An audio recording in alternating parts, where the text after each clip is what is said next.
hard copies if anybody wants them.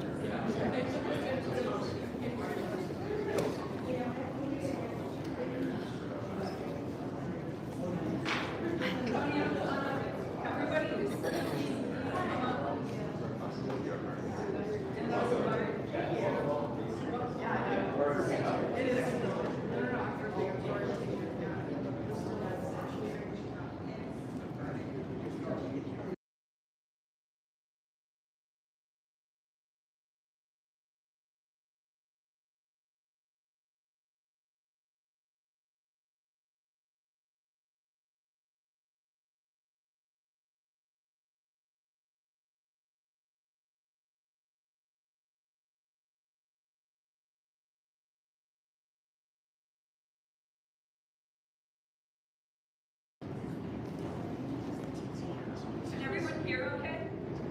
Okay. Good morning, everyone. Thanks for being here today as we announce our 2026 priorities, environmental priorities for the Arizona legislature and governor. There are more than 25 organizations that have supported these priorities and more to come. The priorities are being presented by groups that include conservation, environmental justice, faith, and indigenous entities.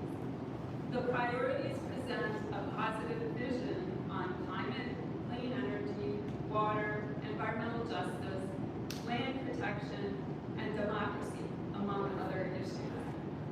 And it's really hard to separate out those issues because they are all connected.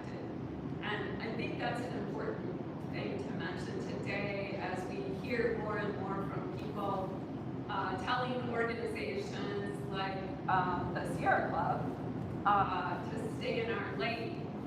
And what we need to say back to them is, you know, our lane is the planet and all of the people that inhabit it.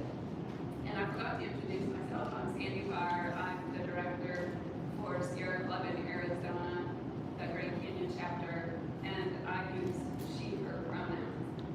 I also want to acknowledge that we are here in the historic Senate chambers and the state capitol complex, but these are the traditional lands of the Akmal, Atham, and Pipash, and we should keep that in mind and honor the people who are still here in our communities and recognize that these are indeed their lands.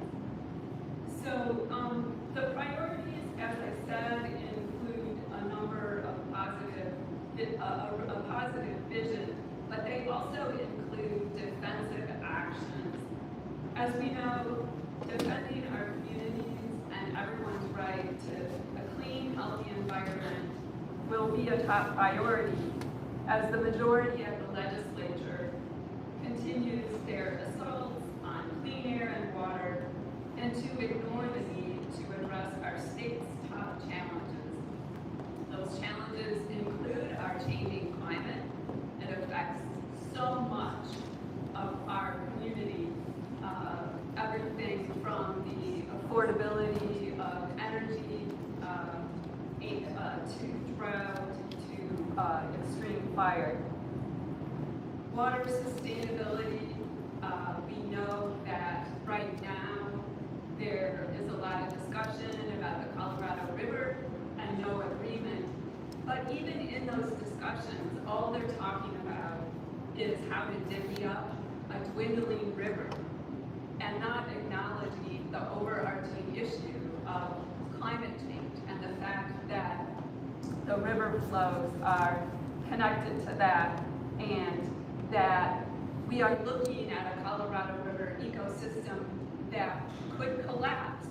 And that's the direction that it's headed. So we want to make sure that they're centering and talking about the health of the river in addition to where the water goes. Environmental injustice continues to be a huge issue in our state, and the legislature has ignored that. We need to be looking at the disproportionate impacts of climate change, pollution, and the lack of access to clean air and water. So those are some of the issues that the priorities address. Again, we tried to present a positive vision. We asked for repeals of harmful legislation and for the legislature to enact positive legislation relative to water, climate, clean energy. With that, I would like to introduce the speakers we have today. And I'm just going to give quick introductions to keep things moving along. And then if each speaker wants to say a little bit more about themselves, they can. Our first speaker will be Representative Oscar de los Santos. He's the minority leader in the Arizona House. Following him will be Vanya Guevara, Advocacy and Political Director for Chispa, Arizona. Following Vanya will be Representative Mariana Sandoval, ranking member of the Arizona House Land, Agriculture, and Rural Affairs Committee.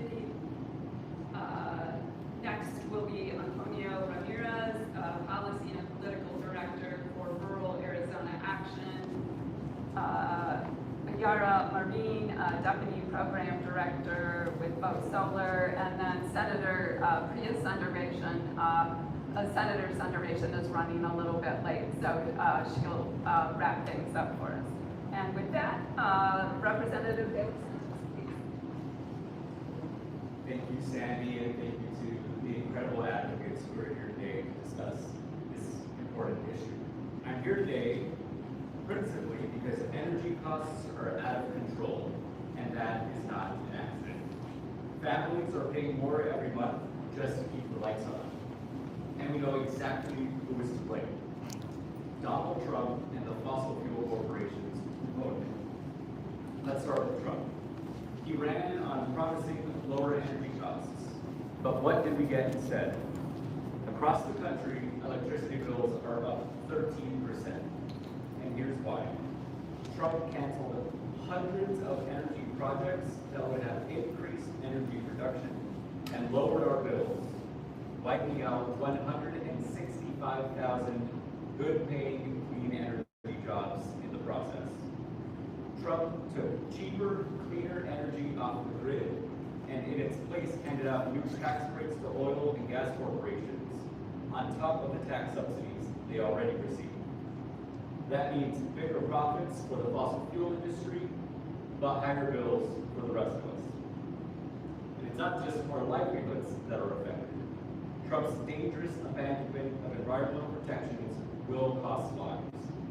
This administration's efforts to roll back standards for emissions from tailpipes and smokestacks alone is expected to lead to more than 200,000 premature deaths over the next 25 years.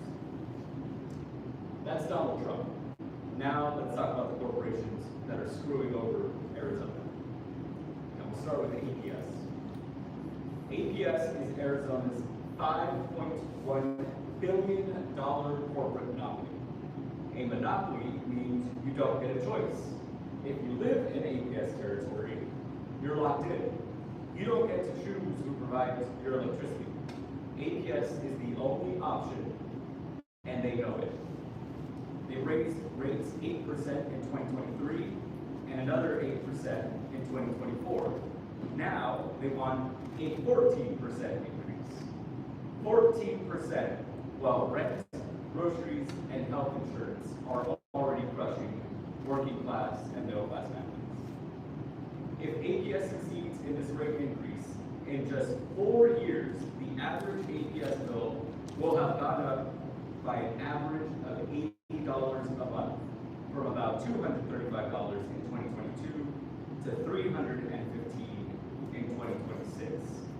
That would add $1,000 a year to the average family's costs. Given this corporate price gouging, it is no surprise that Arizona is now among the top 10 states with the highest electricity bills. Families here pay over $3,000 a year for utilities, which is 14% higher than the national average. But somehow that is not enough for the greedy corporations. Just when families are drowning, we're told that we must pay even more so massive data centers and AI corporations can cash in. These data centers don't just suck up enormous amounts of electricity. They don't just raise our bills.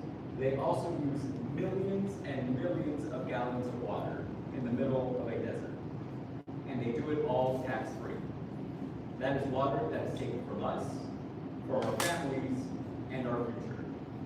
We cannot let corporate utilities, data centers, and AI farms treat our water, our electricity, and our wallets like it's theirs to plunder. If you want to operate here, play by the rules. Pay your fair share. Don't jack up rates on working people, and do not drain our water to boost your profits. That is a simple choice that faces this legislation. Are you on the side of corporations or on the side of working people? I know which side I'm on, and that's why I'm here today. Thank you so much.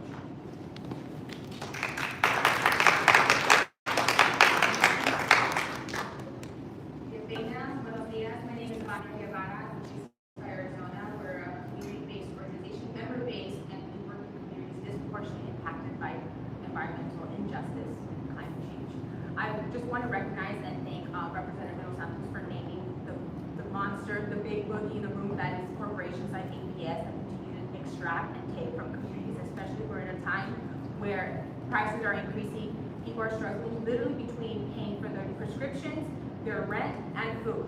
At that point, it's not okay for our representatives to listen to the interests of corporations over their constituents, the people. They swore an oath, they supposed to uphold the Constitution and make sure that they're listening to the people of Arizona. This is the people's house.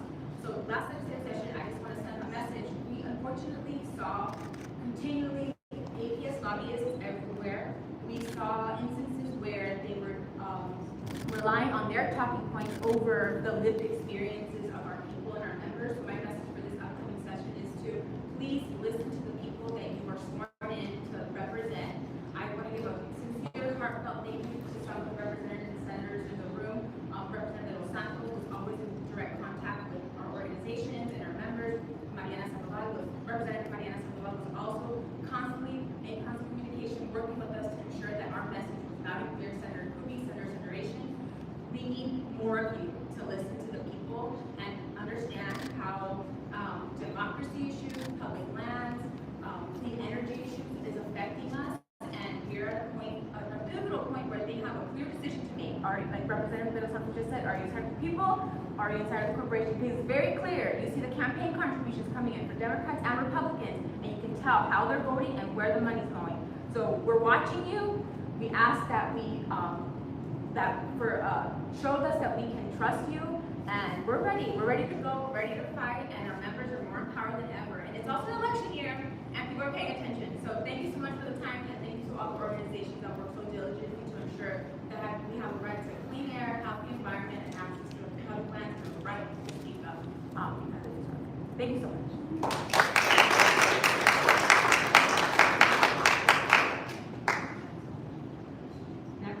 Representative Mariana Sandoval. Thank you, Sandy. Good morning. Good morning, and thank you for being here today. I'm State Representative Mariana Sandoval, and I proudly represent Legislative District 23. And today I'm proud to join the Sierra Club, Indigenous leaders, and many environmental, faith, and community organizations share our environmental priorities for the 2026 legislative session. Together, we are presenting a positive and practical vision for Arizona's future, one that protects our air, water, strengthens clean energy, safeguards groundwater, and defends our public lands and communities. Arizona is facing serious and growing challenges, including extreme heat, water insecurity, air pollution, and increasing pressure on our environmental resources. These are not abstract issues. They affect workers, families, and communities across our state every single day. For the third consecutive year, I will be introducing legislation to enshrine worker protection against extreme heat into statute. I will also reintroduce a bill to ensure faster access for first responders at construction sites, so as heat-related illnesses doesn't turn into heat strokes or worse. These are common sense, life-saving measures. In addition, I will reintroduce legislation to create a dedicated fund to help cities establish composting programs for residents, reducing waste and supporting sustainable local conditions. I am also introducing a bill to repeal tax credits currently given to data centers, freeing up resources for our general fund. Those dollars could be reinvested in priorities like clean energy or clean transportation, including the potential creation of a state electric vehicle credit fund under Governor Hobbs' leadership. Our shared priorities put people first, respect tribal sovereignty, advance environmental justice, and protect our democracy. I look forward to working with my colleagues, advocates, and the governor to move a cleaner, healthier Arizona forward in 2026. Thank you.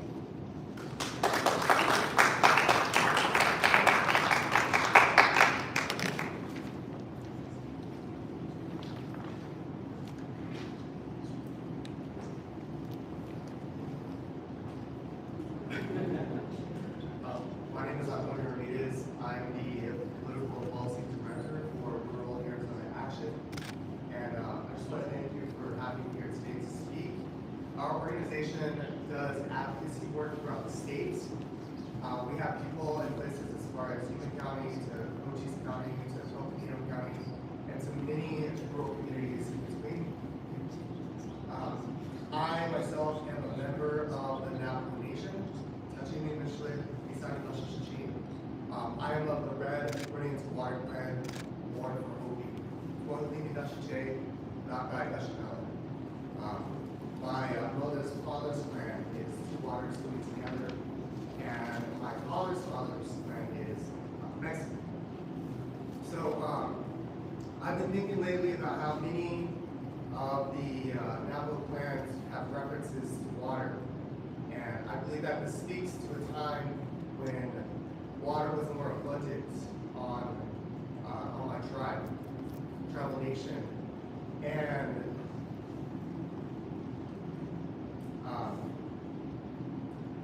a time when we lived in more harmony with the world around us. Yet no longer is that the case. I distinctly remember the day I heard the word mega drought. I used to work for the Navajo Nation president and vice presidents, and earlier that day, we traveled to a muddy stock pond where there used to be water in there, but because of a prolonged drought, that was no longer the case. And when we arrived, the president's security detail handed me a jar of Vicks Vapor Rub. He told me to put this under your nose, it'll help with the smell. And after that, we walked up the small hill overlooking the muddy stock pond to see something horrifying. We saw the carcasses of about 200 wild horses who, in their desperation for survival, had waded into the muddy stock pond in search of water, yet they were betrayed by their desperation and ensnared by the mud, and slowly they were being swallowed by the earth. Hours later, we were in the Cameron Chapter House, and we were listening to a presentation on what had happened. At that time, the smell of death and decay was still penetrating my nostrils, carving a channel deep into my mind. And that's when I heard how the wild horses were a victim of that word, megadrought. We were then, and we still are, in a megadrought. It is the worst megadrought in 1,200 years. And as someone who works throughout rural Arizona, I see how water, or rather the lack of water, affects the past, present, and future of our daily lives. In places like Cochise County and La Paz County, communities depend on groundwater for survival. Yet most of rural Arizona has virtually no protections for groundwater at all. Despite bipartisan efforts, Republican leadership has failed to take action to enact desperately needed legislation. As a result, large corporations funded by foreign and out-of-state actors are pumping excessive amounts of groundwater, and the consequences are dire. Family wells are going dry, and the cost to replace those wells, it could be in the tens of thousands of dollars. Earth fissures are forming due to subsidence, leaving roads impassable and damaging the foundations of homes and businesses. In Yuma County, one of the hottest places in the country, farm workers have talked about how rising temperatures and prolonged drought are already changing how they farm. Summers are getting so hot that field workers have to stop earlier in the day for their safety, shortening harvest windows. The decreasing water levels are pushing our farmers to make tighter irrigation schedules and difficult choices about which crops to plant. A farmer recently told one of our organizers in Yuma County that crops his family grew reliably for decades are now riskier every year, not because of markets, but because the climate is no longer predictable. Past legislative decisions and the lack of meaningful action on environmental impacts in Arizona have created long-lasting challenges for farmers and rural towns. These impacts are here now, shaping daily work, income, and the traditions we hold close to home. Rural Arizona families deserve a secure, sustainable future. We must have the wisdom to survive, and we call on the Arizona legislator and governor to enact desperately needed legislation to protect Arizonans across the states, from the most remote towns to the busiest city streets. Our 2026 environmental priorities outline clear, practical solutions rooted in our own realities. We are ready to work alongside the Arizona legislator to move these solutions forward and secure our water, land, and communities.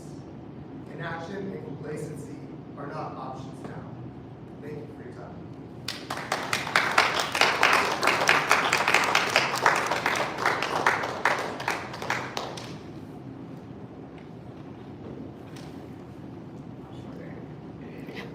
Good morning, everyone. Can you hear me? Okay.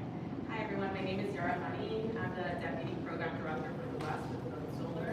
Vote Solar is a clean energy advocacy organization working to transition the U.S. to a 100% clean energy future with a people-first approach.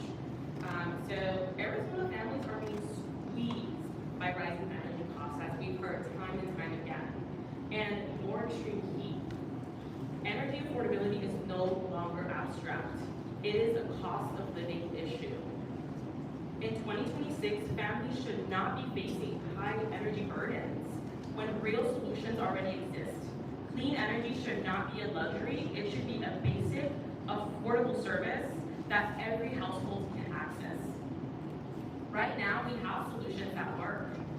We have clean local energy like solar with storage that exists, and energy efficiency that lowers bills, strengthens reliability, and also reduces the strain on the grid, especially during extreme heat like the one we face here in Arizona and in the West in general.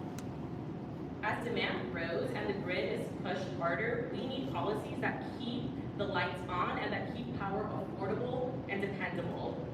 Distributed energy keeps electricity closer to where it's used, cuts peak demand, and helps prevent power outages when families need power the most. Access matters too. Too many Arizonans, especially renters, multifamily renters and households, immigrant communities, and low-income households, are still locked out of clean energy access programs and savings. State leaders should be removing barriers, not adding additional barriers to access clean energy for those who need power the most. We are calling on the Arizona legislature and the governor to defend clean energy access. We are asking them to resist rollbacks, to resist raised costs, and prioritize solutions that lower bills, that prioritize strengthening reliability as well. Clean energy should work for everyone, not just a few. It should not be a luxury. The 2026 environmental priorities lay a clear path forward. If Arizona wants affordable, reliable power in a hotter future that we're seeing every single day and every single year, we need to make sure that we're expanding access to clean energy to solutions that will really help put Arizona first. Thank you.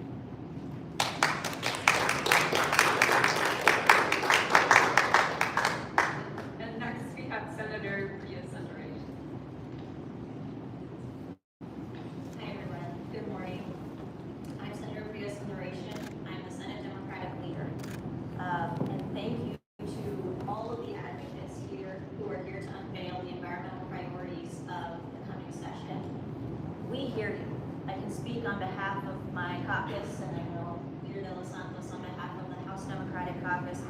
You see here Democratic legislators who hear the calls of the advocates for climate action, environmental action, water protection. All of these areas are tremendously important, and we are here standing with you because we know the importance of this work. I myself am someone who entered the state legislature and into politics because of the climate crisis and because of environmental issues. I'm a former environmental lawyer and advocate myself, and I realize that what we need is legislators who will make the decisions and push forward policies that will actually save our environment, protect our nature, our access to public lands, and ensure that we all as people, as residents of Arizona, have access to clean air, clean water, and available water so that we're able to live here for generations to come. But we're not heading in that direction. And I just want to scroll through some of the headlines that I've seen recently. The Associated Press reported that climate change worsened by human behavior in 2025, one of the hottest years ever recorded. And here in Arizona, the National Weather Service of Tucson showed that December for 2025 in Tucson went into the record books as the warmest and the 49th driest on record. Similarly, for the Phoenix area, Sky Harbor set or tied 21 record high temperatures and 18 record warm lows in 2025. Arizona is suffering as a result of inaction to reverse and slow the impacts of climate change. It's not just climate change, as you heard, there are so many different areas that need environmental protection. And yet, we have leadership, Republican leadership from the federal government to the state government that is not doing enough to protect us. A few weeks ago, there was a story of corporate favors from the Trump administration that Freeport, a mining company, received in order to avoid installing protective technology that would protect local residents from lead poisoning. And because they received this waiver, they will not install that technology, and local residents will face lead poisoning as a result. Finally, I know we've heard about this before, but utility bills are rising. We have our utilities here in Arizona that have applied for and are receiving rate increases year over year, and nobody is stopping them. But we want to see protections put in place. We are here to say that Americans, and especially Arizonans, cannot afford to have these utility bills continue to rise without seeing any benefit for residents. We here as Democrats will be putting forward policies that match what our advocacy community is asking for. We will be putting forward policies that will protect ratepayers from the impacts of large loads like data centers coming online. We will be putting forward policies that will ensure that if the sales tax exemption for data centers has to continue, let it be repealed, sure. Or if it has to continue, let it be conditioned only on those that will benefit Arizona residents, bringing jobs, ensuring that clean energy is used to support that production. also will continue the work that we have done for years to protect Arizona water, to protect rural Arizona groundwater where Republicans have failed. We will continue to introduce all of these bills as we have in years before. I challenge the Republican majority to take these bills up and give them hearings because they deserve to be heard. These are ideas that these advocates have been talking about, not just this past year, but for years. These are ideas that have a lot of merit and will help to bring down costs for everyday Arizonans and ensure that we have an environment that is clean, safe, and healthy to live in. Thank you so much. Thank you so much, and thanks to all of our speakers. I did want to also invite Senator Lauren Kuby to say a few words as well. Thank you. So now as we're, I can give some brilliant synthesis of everything that's been said today. Your words are so impactful, and as we practice co-governance, we so hope to see movement and action, climate action. Sadly, I'm Lauren Kuby, I'm state senator. I kill bills. That's what I do for a living. But we have a vision for the future. We have a vision for a clean energy economy, for climate justice, for response to the growing threats of climate change. We are on the front lines of climate change. In our state, we're not doing much. We have APS rolling back its clean energy goals. We have the Arizona Corporation Commission, the most important office that no one's ever heard of. They're repealing renewable energy goals. They're repealing energy efficiency goals that were begun by Chris Mays, wonderful Chris Mays back in the day when she led that charge. So, the situation is looking dire.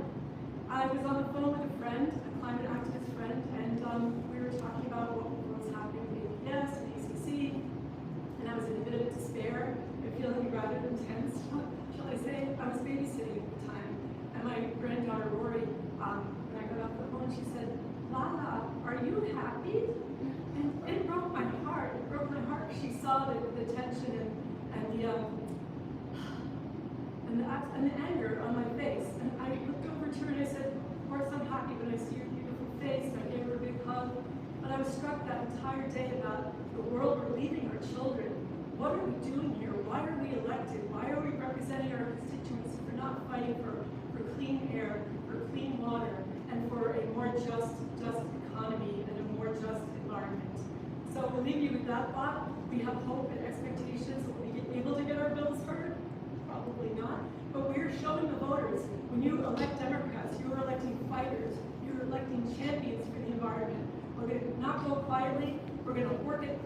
One last thing to say about data centers. You heard about the tax exemptions, but did you know that in 2024 it amounted to $19 million a year in tax exemptions? But last year it was $38.5 million. So think about what we could do with $38.5 million to help spark a clean energy economy and to reduce the burden, the energy burden that many households are facing. Thank you for giving me the opportunity to speak, and let's get going, let's get to work.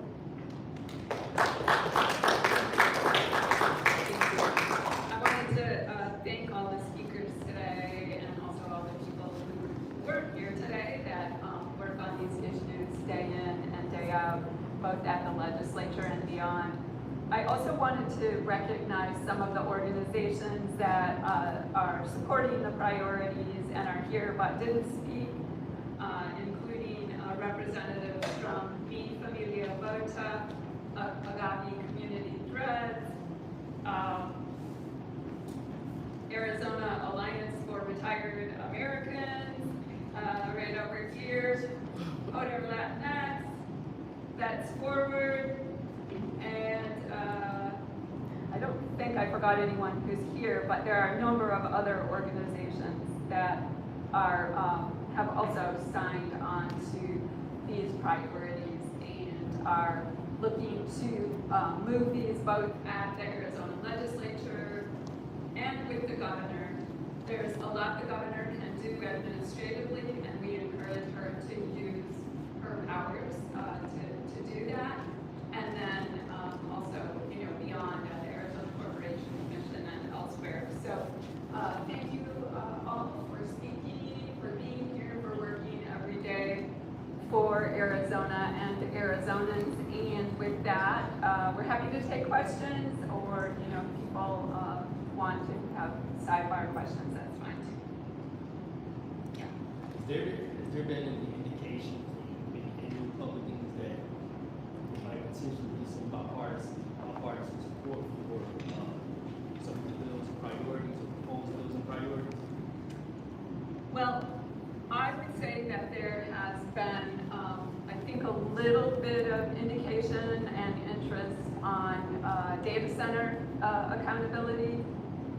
Whether that bears fruit remains to be seen, you know, because as was noted previously, it is an election year, and I think some people, you know, may not be as brave as they might be if it wasn't.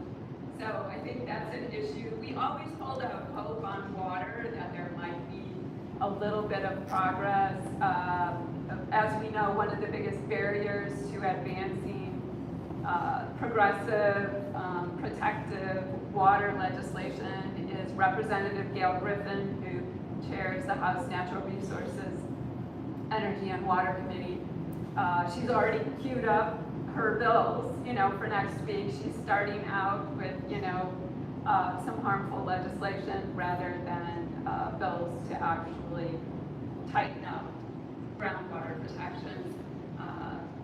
So I guess that is a long way of saying not really, but we still think it's important to deliver that message because they are elected to represent Arizonans.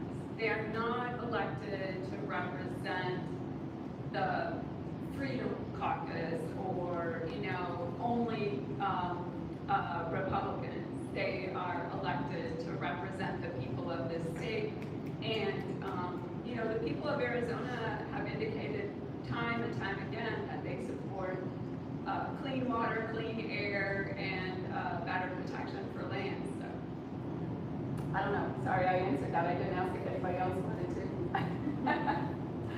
I think Sandy pretty much laid out the dynamics. I wouldn't disagree with that, and I will say on behalf of the Democratic caucuses, we will continue to be putting forward these bills, many of which were, you know, in the case of the rural groundwater bill that we've introduced, drafted in negotiation and cooperation with bipartisan elected officials from across the state, including Republicans, and so we will continue to put those ideas forward, and, you know, if the Republican legislators choose not to take them up, it's on them. I would add, we have seen some bipartisan action at the local level where I know those aren't partisan decisions, but, you know, a good example would be the city council in Chandler rejecting that data center despite huge pressure from the Trump White House and former Senator Kirsten Sinema coming in and bullying or trying to bully the council. So I think, you know, we've seen some of that at the local level. Maybe it will be contagious.